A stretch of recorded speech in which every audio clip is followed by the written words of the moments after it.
Welcome students, सजनीश classes की linear algebra की अगली क्लास में आपका एक बार फिर से स्वागत है। आज की थ्योरम बड़ी इंपॉर्टेंट होने जा रही है। इस थ्योरम का नाम है एक्जिस्टेंस थ्योरम। ये बेसिस एंड डायमेंशन टॉपिक की पहली थ्योरम पढ़ती है।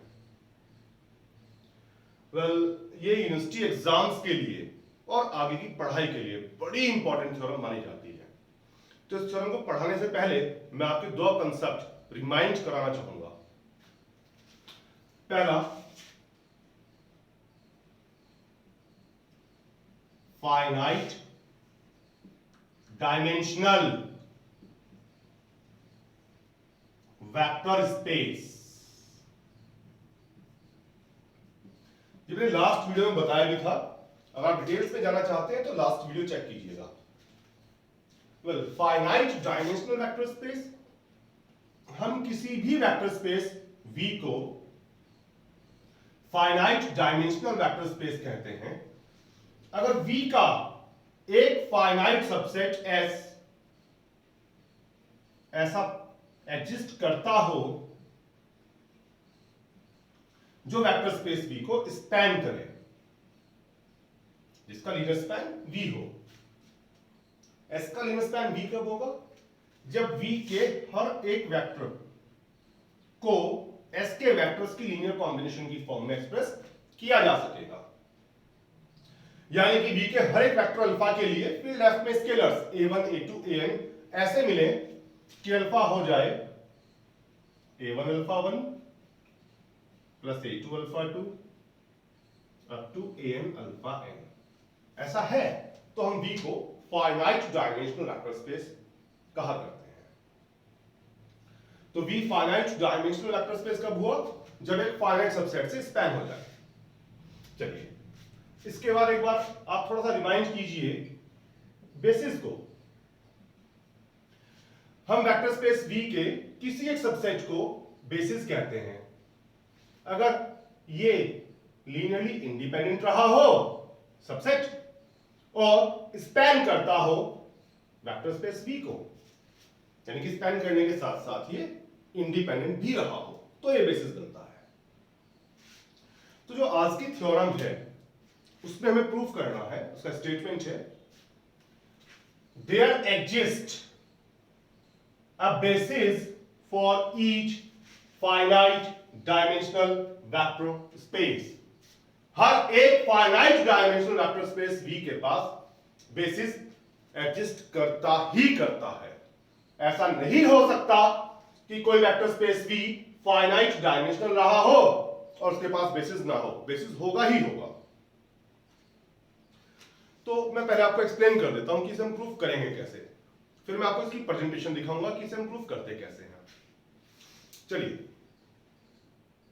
क्या शो करना है कि अगर V finite dimensional vector space है, V finite dimensional vector space है, तो कोई ना कोई इसका बेसिस एग्जिस्ट करेगा ही करेगा। यानी कोई इसका एक ऐसा सबसेट होगा जो V को स्पैन भी करेगा और इंडिपेंडेंट भी रहेगा। तो चलिए हम मान लेते हैं कि V भी फाइनाइट डायमेंशनल वेक्टर स्पेस है।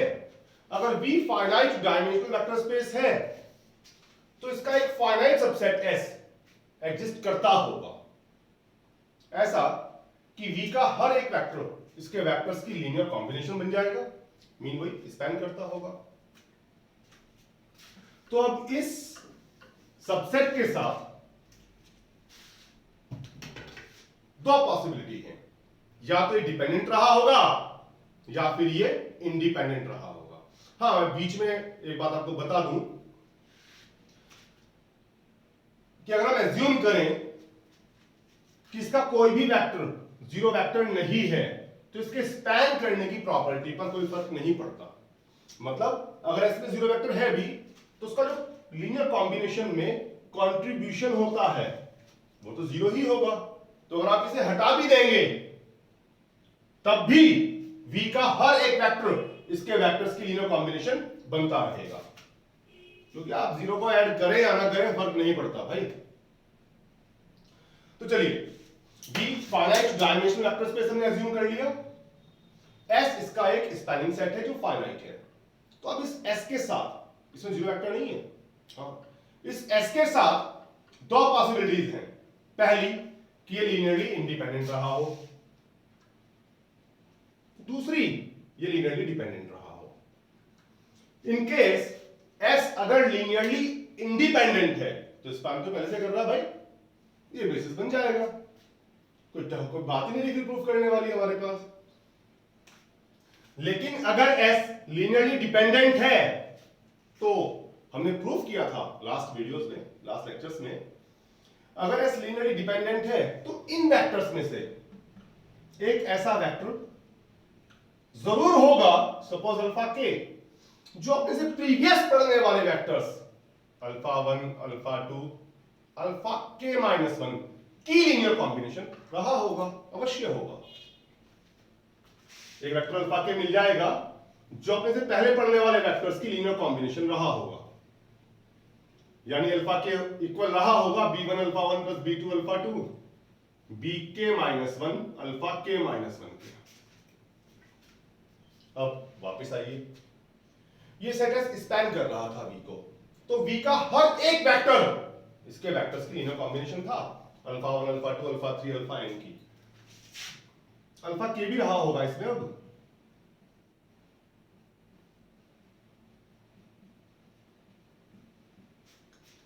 ये अल्फा के मैं यहां भी शो कर दे रहा हूं आपको, ए के अल्फा के प्लस ए के plus 1 alpha k plus 1 plus A N alpha N. अब अगर ये सेट डिपेंडेंट है तो मैंने आपको बताया था कि एक वेक्टर अल्फा के होगा तो प्रीसीडिंग वेक्टर्स की लीनियर कॉम्बिनेशन बन जाएगा, ये तो हमने प्रूफ भी की हुई है बात थोड़ा में। तो अगर इस अल्फा के को मैं इस लीनियर कॉम्बिनेशन के अंदर इससे प्रीवियस वेक्टर्स की लीनियर कॉम्बिनेशन पुट कर दूं, तो ये अल्फा वेक्टर क्या बन जाता है, a1 alpha 1 plus a2 alpha 2 up to ak minus 1 alpha k minus 1 plus ak alpha k क्या पुट कर दिया, b1 alpha 1 plus b2 alpha 2 up to bk minus 1 alpha k minus 1 plus आगे ak plus 1 alpha k plus 1 plus an alpha n। इससे और इससे alpha 1 common ले लेंगे, इससे और इससे अल्फा 2, फिर अल्फा 3, यहां तक अल्फा के माइनस 1, फिर क्या आएगा alpha k plus 1 alpha k plus 2 alpha n। Alpha के निकल गया क्योंकि उसे हमने alpha 1 alpha 2 alpha k minus 1 की फॉर्म में पुट कर दिया, अल्फा के तो रहा ही नहीं। तो आप थोड़ा सा गौर कीजिए कि वेक्टर स्पेस V का प्रत्येक वेक्टर, एवरी वेक्टर अल्फा, कोई भी आप वेक्टर चूज करेंगे, लीनियर कॉम्बिनेशन बन रहा है किन वेक्टर्स का, alpha 1 alpha 2 alpha 3 alpha k minus 1 alpha k plus 1 alpha n का, क्योंकि वेक्टर स्पेस V का हर एक वेक्टर इन वेक्टर्स का लीनियर कॉम्बिनेशन बन जा रहा है। तो अब अगर मैं इन वेक्टर्स को एक सेट में डाल दूं S1 में, alpha 1 alpha 2 alpha k minus 1 alpha k plus 1 alpha n, तो वेक्टर स्पेस V का हर एक वेक्टर इस सेट के वेक्टर्स की लीनियर कॉम्बिनेशन बन जाता है। अगर ऐसा है तो ये सेट स्पैन कर जाता है वेक्टर स्पेस V को। क्यों? क्योंकि इसका हर एक वेक्टर स्पेस V का हर एक वेक्टर इसके वेक्टर्स की लीनियर कॉम्बिनेशन है। तो अब आप थोड़ा सा गौर कीजिए, अब तक हुआ क्या है, V finite dimensional vector space था, तो इसका एक फाइनाइट स्पैनिंग सेट था हमारे पास जिसका कोई वेक्टर जीरो वेक्टर नहीं था। हमने ये बात रखी कि भैया इसके साथ दो पॉसिबिलिटी हैं, या तो ये इंडिपेंडेंट होगा या फिर ये डिपेंडेंट होगा। अगर ये इंडिपेंडेंट है तो ये अपने आप में बेसिस बन जाता है और थ्योरम प्रूफ हो जाती है कि हर एक फाइनाइट डायमेंशनल वेक्टर स्पेस के पास बेसिस एग्जिस्ट करता है। अगर ये डिपेंडेंट हो जाए, अगर ये डिपेंडेंट हो जाए तो एक वेक्टर मिलता है जो अपने से प्रीवियस वेक्टर की लीनियर कॉम्बिनेशन होता है अल्फा के, उसे बाहर निकाल देने पर जो सेट बचता है S1। S1 कैसे बना? सेट S से अल्फा के रिमूव करके। तो एक सेट आता है हमारे पास S1 जिसमें S से एक कम वेक्टर रह जाता है, एंड इसमें अगर n थे तो उसमें n-1 वेक्टर्स होते हैं, और ये सेट भी स्पैन ही करता है वेक्टर स्पेस V को। तो मेरे पास अब एक और सेट आ गया, इसमें n-1 वेक्टर्स हैं, लेकिन ये स्पैन कर रहा है वेक्टर स्पेस V को। तो सेम प्रोसेस है। इसके साथ फिर से दो पॉसिबिलिटी होंगी, या तो ये इंडिपेंडेंट होगा या फिर ये डिपेंडेंट होगा। अगर ये हुआ इंडिपेंडेंट तो स्पैन तो पहले से कर ही रहा है, ये बन जाएगा वेक्टर स्पेस V का बेसिस। लेकिन अगर ये डिपेंडेंट हुआ तो फिर से इन्हीं में से कोई एक वेक्टर होगा, जैसे यहां पे था अल्फा के, ऐसे ही इस बात को आपको अल्फा आर मिल जाएगा जो अपने से प्रीवियस पढ़ने वाले वेक्टर्स की लीनियर कॉम्बिनेशन होगा। और सेम प्रोसेस से अगर मैं उस वेक्टर को रिमूव कर दूं, एक नया सेट बनाऊं S2 n-2 वेक्टर्स का, तो ये भी स्पैन ही करता रहेगा वेक्टर स्पेस V को। तो हमारे पास एक और सेट आ जाएगा जिसमें अब S से दो कम वेक्टर होंगे, अगर इसमें n थे तो उसमें n-2 वेक्टर्स होंगे, वो स्पैन कर रहा होगा वेक्टर स्पेस V को। तो उसके साथ फिर से दो पॉसिबिलिटी है, दो पॉसिबिलिटी, या तो S2 डिपेंडेंट होगा या इंडिपेंडेंट। अगर S2 इंडिपेंडेंट हो गया, स्पैन तो पहले से कर ही रहा है, बेसिस बन जाएगा। और अगर वो डिपेंडेंट रहा तो फिर से कोई एक वेक्टर होगा उसके अंदर जो अपने से प्रीवियस वेक्टर्स की कॉम्बिनेशन होगा, उसे रिमूव करने पर एक नया सेट आएगा S3 जो अभी भी स्पैन ही कर रहा होगा वेक्टर स्पेस V को। तो जो सेट S3 है उसके साथ फिर से दो पॉसिबिलिटी, या तो वो इंडिपेंडेंट होगा या डिपेंडेंट। इंडिपेंडेंट हुआ तो बेसिस, डिपेंडेंट हुआ तो फिर से उस सेट में एक वेक्टर होगा जो अपने से प्रीवियस वेक्टर की कॉम्बिनेशन होगा। हम उसे रिमूव कर देंगे, नया सेट बनाएंगे S4, वो अभी भी स्पैन ही करता होगा वेक्टर स्पेस V को। सेम प्रोसेस है, बिल्कुल सेम प्रोसेस। क्या प्रोसेस है? अगर सेट डिपेंडेंट है, स्पैन करता है, एक वेक्टर होगा जो प्रीवियस वेक्टर की कॉम्बिनेशन हो जाएगा, उसे रिमूव कर देने पर जो सेट आता है वो स्पैन ही करता है वेक्टर स्पेस V को। तो हम ऐसे करते जाएंगे, इसी प्रोसेस को कंटिन्यू कर देंगे फाइनाइट स्टेप्स तक। कब तक? जब तक एक ऐसा सेट ना आ जाए जो स्पैन करने के साथ साथ इंडिपेंडेंट भी रहा हो। और ये आएगा ही आएगा, श्योर आएगा। क्यों? क्योंकि कम से कम एक वेक्टर तो बचेगा लास्ट में।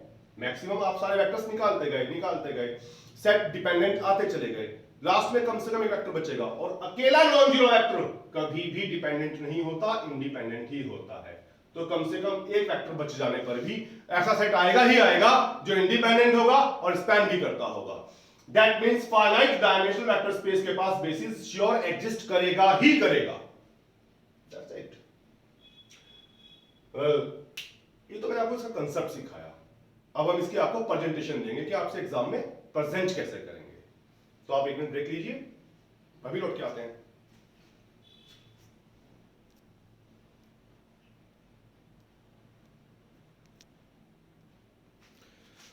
तो चलिए आइए अब देखते हैं इसे एग्जाम में प्रेजेंट कैसे करेंगे, आप लिखेंगे कैसे।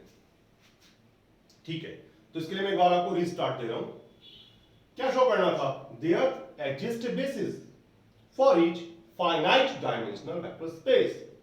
हर एक फाइनाइट डायमेंशनल वेक्टर स्पेस के पास बेसिस एग्जिस्ट करता ही करता है। तो पहले हमें चाहिए एक फाइनाइट डायमेंशनल वेक्टर स्पेस। देखिए एज्यूम कर लिया, let BF be a finite dimensional vector space. हमने अज्यूम कर लिया कि BF एक फाइनाइट डायमेंशनल वेक्टर स्पेस है।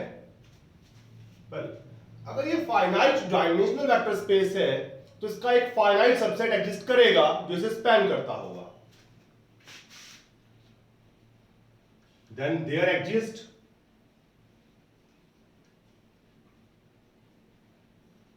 a finite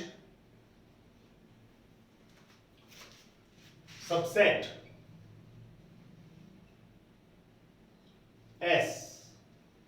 of vectors alpha 1, alpha 2, alpha 3, alpha n, which spans V, that is जिसका लीनियर स्पान V होगा, यानी कि V का हर एक वेक्टर इसके वेक्टर्स की लीनियर कॉम्बिनेशन होगा। तो साहब without loss of any generality,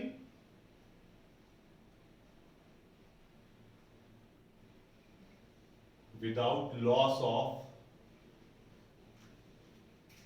any generality,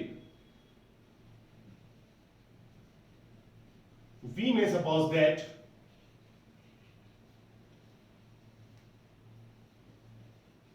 हम सपोज कर सकते हैं not of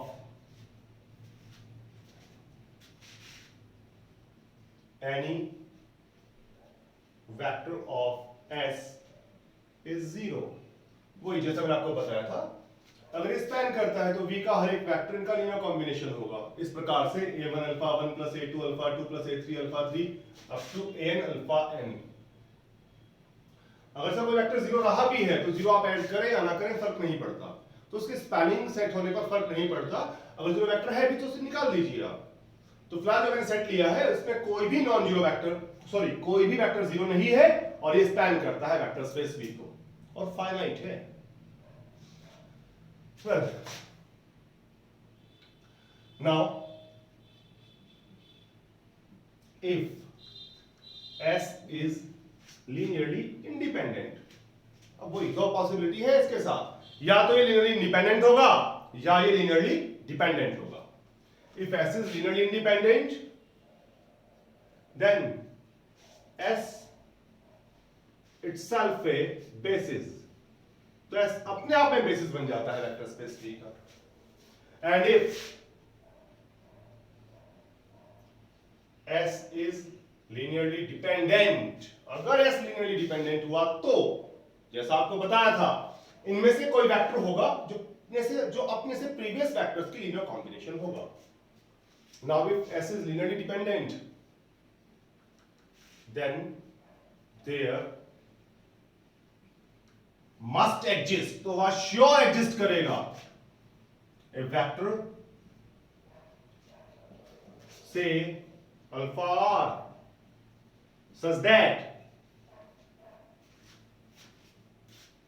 alpha r is a linear combination of preceding vectors alpha 1, alpha 2, alpha 3, alpha r minus 1। तो इनमें से कोई वेक्टर होगा अल्फा r जो अपने से प्रीवियस वेक्टर्स की, प्रीसीडिंग वेक्टर्स की लीनियर कॉम्बिनेशन बन जाएगा। Now since S spans V, अब S तो स्पैन कर रहा था V को, so for any alpha belongs to V there exist scalars a1, a2, an such that, अब चूंकि ऐसे स्पैन करता है V को तो V के हर एक वेक्टर अल्फा के लिए स्केलर्स एग्जिस्ट करेंगे a1, a2, an ऐसे कि अल्फा हो जाएगा a1 alpha 1 plus a2 alpha 2 up to an alpha n। इनमें बीच में वो अल्फा r भी होगा, कौन से वाला भाई, जो अपने से प्रीवियस वेक्टर्स की लीनियर कॉम्बिनेशन बन गया। जैसे मैं इस प्रकार लिख लेता हूं ताकि आप और अच्छे से समझ पाए, an अल्फा n। अब जो ये अल्फा r है ये लीनियर कॉम्बिनेशन है आपने से पहले पढ़ डाले वेक्टर्स की, b1 alpha 1 plus b2 alpha 2 br minus 1 alpha r minus 1 की फॉर्म का। तो अल्फा क्या हो गया, a linear combination of vectors alpha 1 alpha 2 alpha 3 alpha r minus 1 alpha r plus 1 and alpha n plus ar alpha r। अब जो alpha r है ये अपने आप में क्या है, एक लीनियर कॉम्बिनेशन किनकी, vectors alpha 1 alpha 2 alpha r minus 1 की। तो अगर मैं दोनों लीनियर कॉम्बिनेशंस को ऐड करूंगा तो एक लीनियर कॉम्बिनेशन ही आ जाएगी, linear combination of vectors alpha 1 alpha 2 alpha r minus 1 alpha r plus 1 alpha n। तो वेक्टर स्पेस V का प्रत्येक वेक्टर, जो भी वेक्टर आप सपोज करते हैं, every vector alpha linear combination हो रहा है alpha 1 alpha 2 alpha r minus 1 alpha r plus 1 alpha n की। मैं इस सेट को नाम दे देता हूं S1 का, alpha 1 alpha 2 alpha 3 alpha r minus 1 alpha r plus 1 alpha n। Then V का हर एक वेक्टर S1 के वेक्टर्स की लीनियर कॉम्बिनेशन है, तो ये S1 स्पैन कर जाता है V को, S1 spans V, S1 span कर रहा है V को। तो अब तक देखा जाए तो क्या हुआ, हमारे पास एक V को स्पैन करने वाला सबसेट था जो डिपेंडेंट हुआ, तो उसका एक वेक्टर आपने से प्रीवियस वेक्टर की लीनियर कॉम्बिनेशन बन गया। उसके बाहर निकल जाने के बाद जो सेट बनता है वो स्पैन कर जाता है वेक्टर स्पेस V को। आपसे यहां तक नोट करें वीडियो को पॉज करके, फिर हम आगे बढ़ते हैं।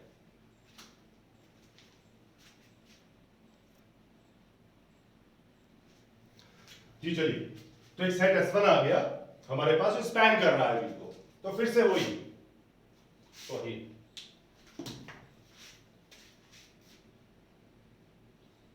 if S1 is linearly independent, S1 के साथ वापस दो पॉसिबिलिटी है, या तो डिपेंडेंट होगा या इंडिपेंडेंट होगा। If S1 is linearly independent, then S1 becomes a basis for V, क्योंकि V स्पैन तो पहले से ही कर रहा है, या will भी लिख दीजिए, then S1 will be a basis for V, span तो पहले से कर रहा है, इंडिपेंडेंट और हो गया तो बेसिस बन जाएगा। If S1 is linearly dependent, लेकिन अगर सेट S1 linearly dependent रहा, then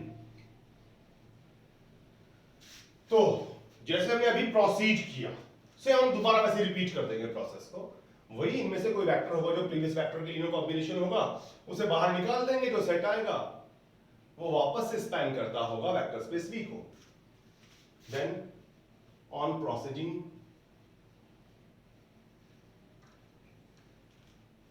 एज अबाउ, जैसे मैंने ऊपर किया था, we shall get a set S2 of n minus 2 vectors which spans V। तो हमारे पास एक नया सेट आ जाएगा, अब उसमें -2 वेक्टर्स होंगे, वो भी स्पैन करता होगा V को। अब इसके साथ फिर से दो पॉसिबिलिटी, ये इंडिपेंडेंट होगा या डिपेंडेंट। इंडिपेंडेंट हुआ तो ये बेसिस, डिपेंडेंट हुआ तो फिर से वैसे ही प्रोसीड कर देंगे। एक और सेट आएगा S3, उसमें -3 वेक्टर्स होंगे, वो भी स्पैन करता होगा V को। तो उसके साथ फिर से दो पॉसिबिलिटी, वो इंडिपेंडेंट या डिपेंडेंट। इंडिपेंडेंट तो वो बेसिस, डिपेंडेंट तो फिर एक सेट आएगा जिसमें एक और कम वेक्टर होगा, वो भी स्पैन करता होगा V को। इसी वे में आगे प्रोसीड करते जाएंगे। Well, on proceeding in same way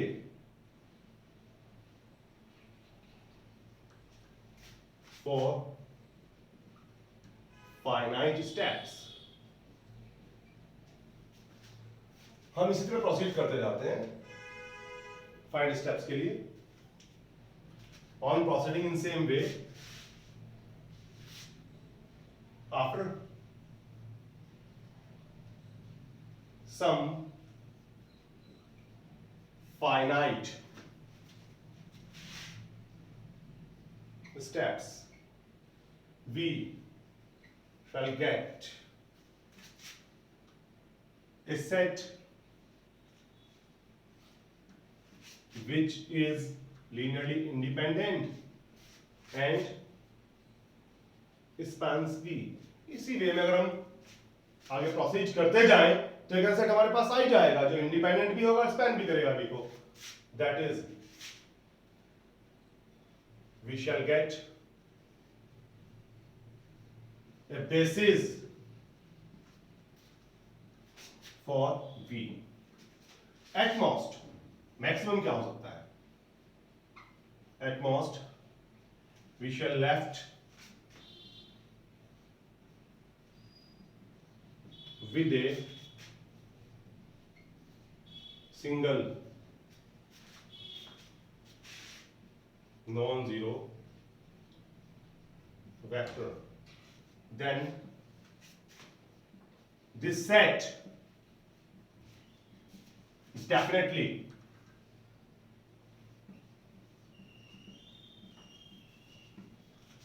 linearly independent, क्योंकि अकेला नॉन जीरो वेक्टर कभी भी डिपेंडेंट हो ही नहीं सकता, वो इंडिपेंडेंट ही होगा। At most we shall left with a set having a single vector, having a single non-zero vector, then this set definitely linearly independent and spans V। So this set will form a basis for V। That's it। तो basis तो exist करेगा ही करेगा। इस theorem का नाम existence theorem है और ये एग्जाम में बाय नेम दिया जाया करती है। ऐसा आता है state and prove existence theorem, तो आपसे स्टेटमेंट भी ध्यान रखेंगे और प्रूफ भी। चलिए अब अगली कुछ थ्योरम्स भी इंपॉर्टेंट आने वाली हैं, 3-4 थ्योरम, तो आप बने रहिएगा। Till then good bye.